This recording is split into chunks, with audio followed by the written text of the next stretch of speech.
नखांच्या रंगात बदल होणे किंवा नखांवर बारीक बारीक खड्डे पडले आहेत तर नखांची ही अवस्था तुमच्या जॉईंट्समधील संधिवाताचा इशारा असू शकतात। नमस्कार, मी डॉक्टर अमोल राऊत, कन्सल्टंट रुमॅटॉलॉजिस्ट, छत्रपती संभाजीनगर। आज आपण बोलणार आहोत सोरायटिक आर्थरायटिस बद्दल।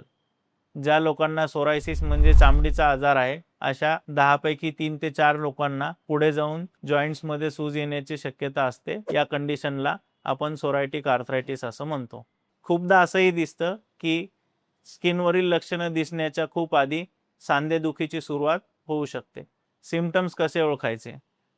तर स्किनवर लाल चट्टे येणे, डोक्यात खवडा किंवा डॅन्ड्रफ अतिशय जास्त प्रमाणात येणे, नखांच्या रंगात बदल होणे किंवा नखांवर खड्डे पडणे ही सोरायसिसचे लक्षणं असतात।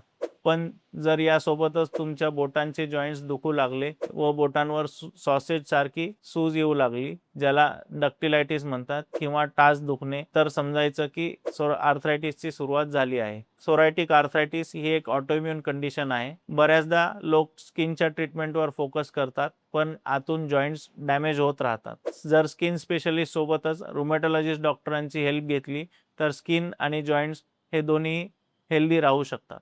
अर्ली ट्रीटमेंटमुळे जॉईंट डिफॉर्मिटी टाळता येते।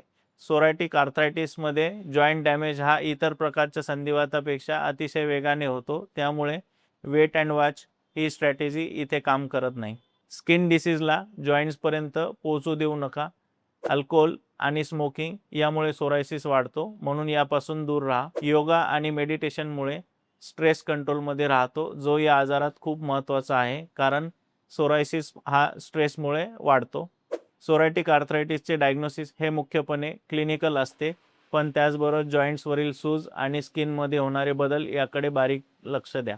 स्किनसोबत असलेले जॉईंट्सचे कनेक्शन लोकांना कळणे खूप गरजेचे आहे। व्हिडिओ युजफुल वाटला असेल तर लाईक करा, शेअर करा आणि चॅनलला सबस्क्राईब करा।